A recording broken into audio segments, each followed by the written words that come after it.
ዛሬ በአጭሩ የምናየው ስለ ፈተና ነው። በአንደኛ ቆሮንቶስ ምዕራፍ 10 ቁጥር 13 ላይ ሐዋርያው ጳውሎስ ሲናገር ምን ይላል? እግዚአብሔር ታማኝ ነው፣ ስለዚህ በሰዎች ላይ ከደረሰው በላይ ፈተና አይደርስባችሁም። አንደኛ። ሁለተኛ ከምትችሉበት በላይ እንድትፈተኑ አይተዋችሁም ይላል። ሶስተኛ በምትፈተኑበት ጊዜ ፈተናውን መታገስ እንድትችሉ መውጫ መንገዱን ያዘጋጅላችኋል። ፈተና በተለያየ ምክንያት ይመጣል። ሰዎችም ሆነ ራሳችን ለምናልፍበት ፈተና ሁልጊዜ ምክንያት መስጠት እንፈልጋለን። ምንም ይሁን ምን ምክንያቱ ፈተና በሰው ሕይወት ውስጥ አይቀሬ ነው። አንዳንዱ ፈተና እንደ አብርሃም እምነታችንን ሊፈትን ይሆናል። ሌላው ደግሞ እንደ ኢዮብ ተወራርዶብን ይሆናል። ወይ እንደ ዮሴፍ ለምንደርስበት ከፍታ የሚመጥን ለምንደርስበት አለቅነት የሚመጥን ሕይወትና ማንነት እንዲኖረን ልንዘጋጅበት ይሆናል። ወይ እንደ ያዕቆብ ኃይለኝነታችንን ትተን እንድንማረክ ሊሆን ይችላል።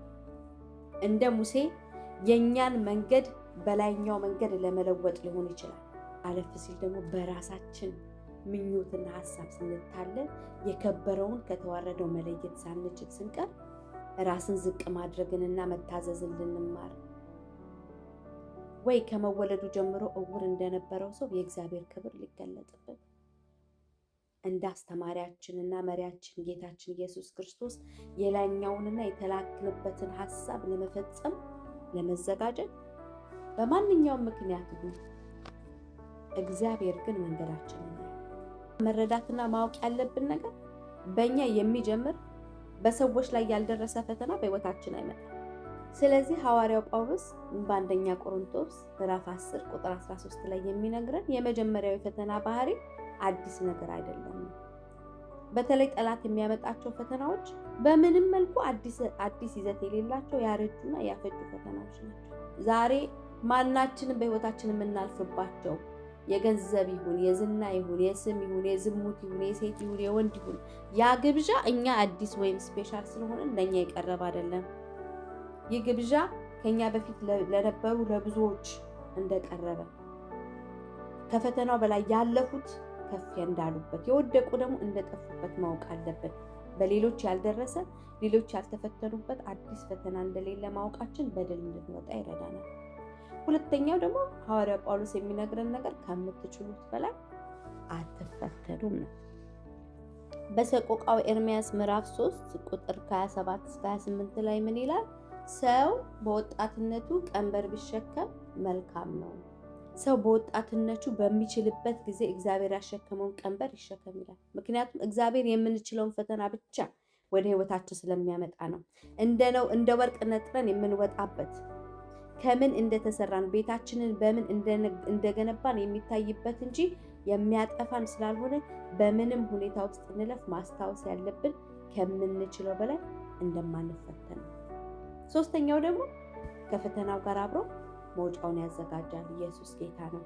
በእኛ መንገድ ጥረትና በጠበቅነው መንገድ አይደለም ከፈተና የምንወጣው። እግዚአብሔር ባየው የእርሱ መንገድ በሆነው እንወጣለን። ሙሴ ጠንካራ በፈርዖን ፊት የሚቆም አንዳንድ እያለ እየገደለ ሕዝቡን ሊረዳ የነበረበትን የእርሱን ጉልበትና መንገድ አስጥሎ በትር ብቻ በእጁ አስይዞ ፈርዖንንና የፈርዖንን ጠንቋዮች የፈርዖንን ሰራዊት ድል እንዲያደርግ ያደረገው እግዚአብሔር ነው። በሙሴ መንገድ ሳይሆን በራሱ መንገድ እግዚአብሔር ከፈተና አውጥቶታል። ለኢዮብ ማንነቱን ነግሮት ዓለም ሲፈጠር ጀምሮ የፍጥረትን አካሄድ አሳይቶት መስማትን በጆሮ ሰምቼ ነበር፣ አሁን ግን ዓይኔ አየች አስብሎ ነው ከፈተና ያወጣው።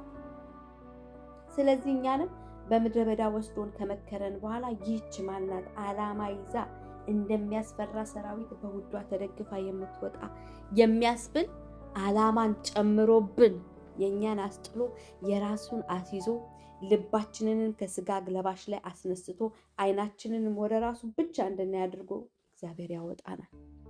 ኢዮብ በምዕራፍ 2 ቁጥር 10 ላይ እንዳለ አነጋገርሽ እንደማታስተውል ሴት ነው። መልካሙን ነገር ከእግዚአብሔር እንደተቀበልን ክፉን ሳንቀበልም አስተዋይነት ከመከራው ከፈተናው በላይ አሻግሮ ማየት ነው። ማግኘት ማጣትን፣ መረሳት መታወስን፣ መጣል መነሳትን፣ መድከም መበርታትን፣ ደስታ ሐዘንን፣ ሳቅ ለቅሶም ሁሉ ጊዜ እንዳለው ሁሉ እንደሚያልፍ የማያልፍ እርሱ ብቻ እንደሆነ አውቀንና ተረድተን ምንም የማይገርመንና የማይደንቀን አድርጎ እግዚአብሔር ያወጣናል። እርሱ ራሱ ከፈተናው በኋላ መውጫውን ያዘጋጅላችኋል ይላል። ሰው አያወጣንም፣ የራሳችን ጥረት አያወጣንም፣ እውቀታችን፣ ታለንታችን፣ ገንዘባችን፣ ዝናችን አያወጣንም። እርሱ ራሱ ከፈተና በኋላ መውጫን ያዘጋጅልናል። ለምን? እግዚአብሔር ታማኝ ስለሆነ፣ ጌታ ለዘላለም ስለማይጥል፣ እንደ ምሕረቱ ብዛት ስለሚራራ፣